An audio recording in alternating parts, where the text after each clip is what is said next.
Chapter 2. Lionheart. Alfred was as far from an ordinary 12-year-old boy as you could imagine. Inside, he felt ordinary, but he'd been told time and time again by grown-ups that he was anything but. Alfred was not just plain old Alfred, he was Prince Alfred. His father was the king. One day he himself would be crowned king. King Alfred II, ruler of Britain and all its people. The strange thing was that he would become king of a kingdom he had never set foot in. Not once had he been outside Buckingham Palace. The boy's sad face could often be glimpsed at his bedroom window at the very top of the building.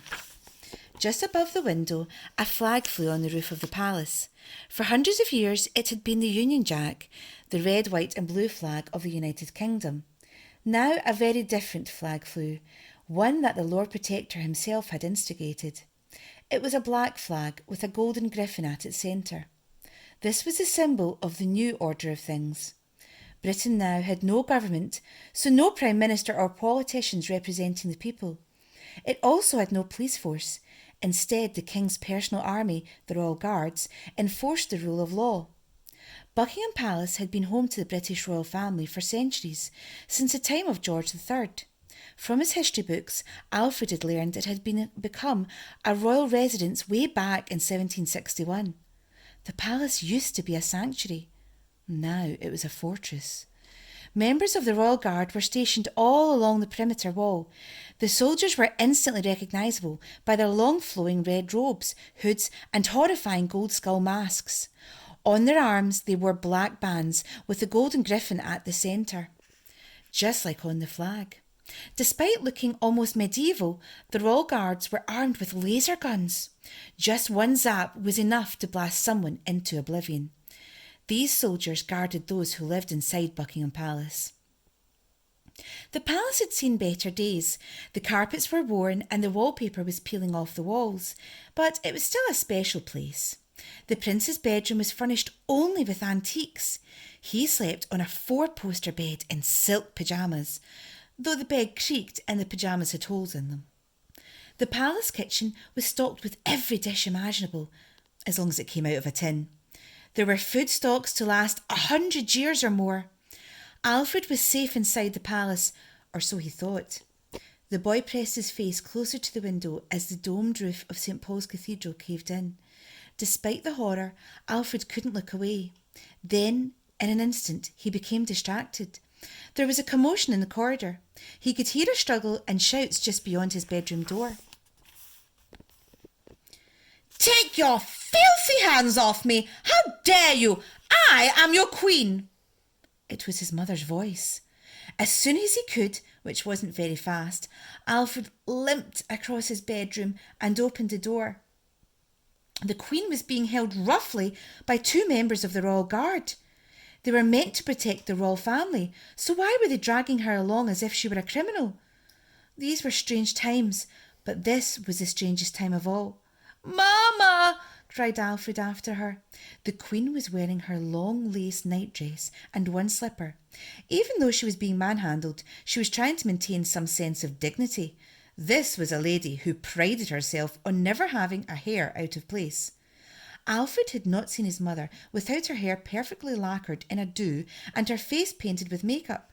Right now her do was unravelling fast. Instead of makeup, her face was covered with thick night cream. She looked a sight. Alfred idolised his mother, and it was weird seeing her like this. "Alfred!" she shouted over her shoulder, struggling with the soldiers to make them stop. Because their faces were hidden behind gold skull masks, it was impossible to guess what they were thinking. The Royal Guards remained silent throughout, which only added to the sense that this was a nightmare. "Mama, where are they taking you?" demanded Alfred. "Get back inside your room, Alfred, and lock the door," she shouted back. "But no, and promise me you'll stay there." The boy did not reply. "Promise," she pleaded.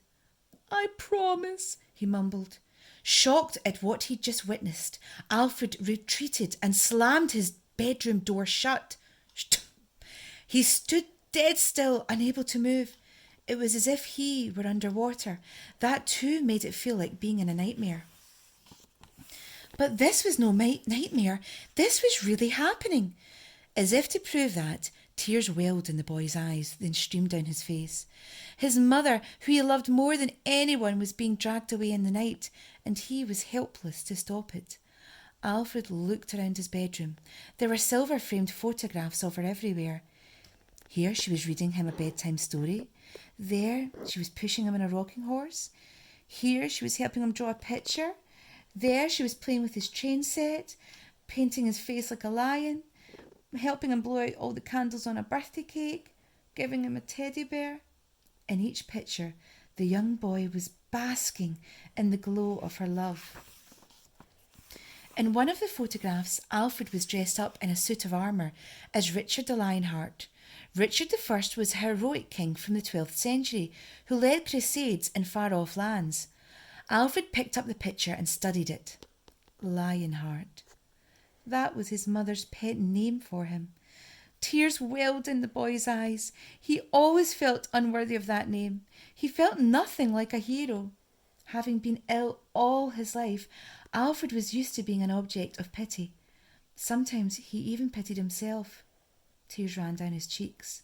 He felt helpless to stop his mother being dragged away by the royal guards. Other important people had mysteriously disappeared in the night over the years. The Prime Minister, the Chief of Police, the head of the army. Even Alfred's grandmother had suffered the same fate. Lionheart. His mother's voice calling him that name circled round and around in his mind. Lionheart. Lionheart had been a mighty warrior. Alfred needed to summon some of this great ancestor spirit and do something. Anything. Lionheart, he said out loud, and despite what he'd promised his mother, he opened his bedroom door.